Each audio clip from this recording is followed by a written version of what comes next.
Assalamualaikum warahmatullahi wabarakatuh. Perkenalkan, nama saya Nida Aulia dari Prodi Pendidikan Keadilan Kewarganegaraan kelas R001 dengan NIM A1A325075. Di sini saya akan menjelaskan isi bab 3 tentang kemiskinan dan kesenjangan global. Kemiskinan dan kesenjangan global adalah salah satu isu paling krusial dalam dinamika hubungan internasional kontemporer.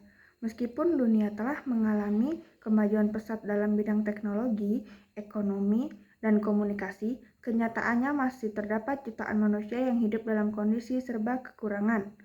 Fenomena ini menunjukkan adanya ketimpangan yang serius antara kelompok masyarakat kaya dan miskin, baik dalam lingkup nasional maupun internasional. Kemiskinan secara umum dapat diartikan sebagai kondisi ketidakmampuan individu atau kelompok dalam memenuhi kebutuhan dasar hidupnya. Namun, dalam kajian global, kemiskinan memiliki makna yang lebih luas dan kompleks.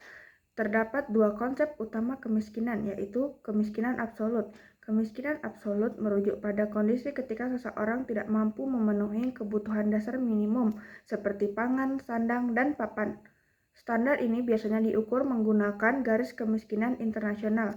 Yang kedua, ada kemiskinan relatif. Kemiskinan relatif berkaitan dengan kesenjangan dalam distribusi pendapatan dalam suatu masyarakat. Seseorang dianggap miskin jika berada jauh di bawah standar hidup rata-rata masyarakat sekitarnya. Data dan statistik kemiskinan global. Secara global, jumlah penduduk miskin masih menunjukkan angka yang signifikan. Statistik menunjukkan bahwa sebagian besar penduduk miskin di dunia hidup dengan pendapatan sangat rendah per hari. Kesenjangan antara negara kaya dan miskin semakin melebar.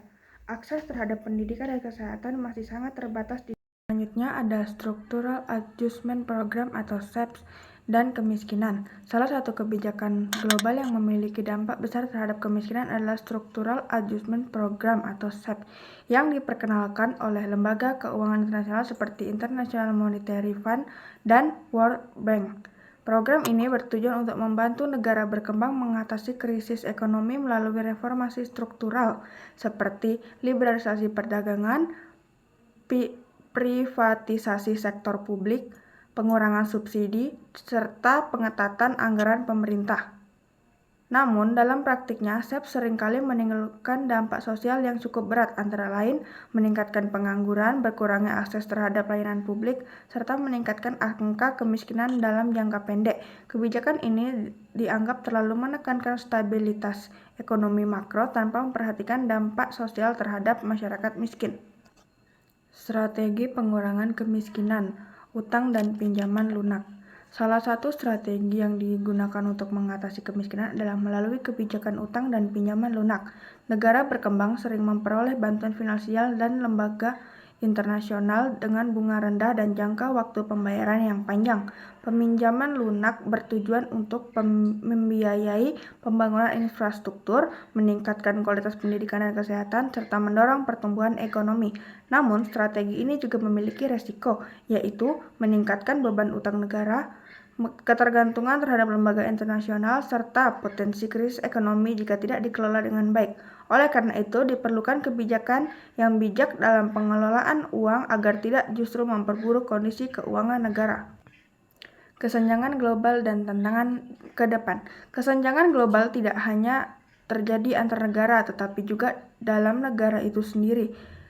Globalisasi seringkali mempercepat pertumbuhan ekonomi, tetapi tidak selalu diikuti dengan pemberatan kesejahteraan.